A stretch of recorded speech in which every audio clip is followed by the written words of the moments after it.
যে জামাতের কারণে উনি মুক্তিযোদ্ধা হয়ে ওই শাহজাহান চৌধুরীর সিটটা তার স্ত্রীর জন্য দাবি করেছিল, আজকে তার ছেলের নমিনেশন বিএনপি থেকে না পাওয়ার কারণে ওই নর্দমার কিটের ভিতরে আবার যে ঢুকেছে।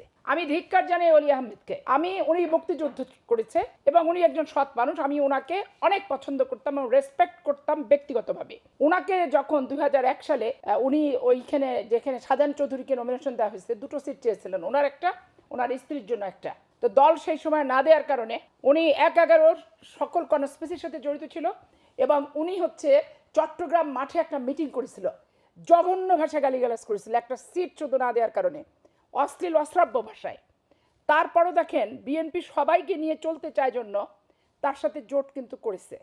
এবং আজকে দুর্ভাগ্যজনক হলো রাজনীতির কি নষ্ট, কি পরিত্যক্ত, কি নর্দমার জিনিস যে যে জামাতের কারণে উনি মুক্তিযোদ্ধা হয়ে ওই শাহজাহান চৌধুরীর সিটটা তার স্ত্রীর জন্য দাবি করেছিল, আজকে তার ছেলের নমিনেশন বিএনপি থেকে না পাওয়ার কারণে ওই নর্দমার কিটের ভিতরে আবার যে ঢুকেছে। এইটা বাংলাদেশের মুক্তিযুদ্ধের চেতনা শুধু না, অতীতের তার সমস্ত রাজনীতির যে প্রশংসার জায়গাগুলো ছিল সব কিন্তু আজকে কালিমা লেপন করা হলো।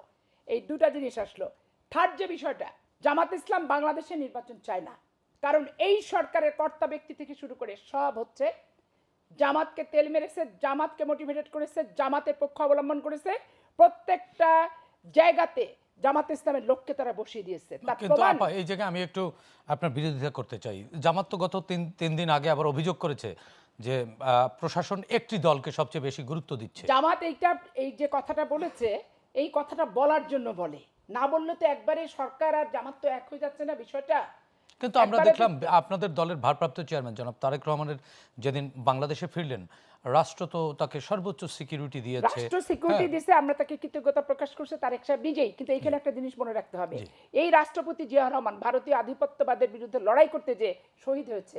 জামাতের কেউ ভারতীয় আধিপত্যবাদের বিরুদ্ধে লড়াই করতে যে বাংলাদেশে শহীদের কোনো ইতিহাস আছে? শহীদের কোনো ইতিহাস নেই, প্রথমত। দ্বিতীয়ত, বেগম খালেদা জিয়াকে 1/11-তে সপরিবারে কারাবন্দী এবং বাধ্যতামূলক বিদেশে নির্বাসন। এইটা জামাত ইসলামের কোনো নেতা, 2001 সালে তো আমাদের সাথে তারা মন্ত্রী ছিল দুটা, তারপরও তাদেরকে এরকম কোনো পরিস্থিতির কি সম্মুখীন হতে হয়েছে? হতে কিন্তু হয়নি।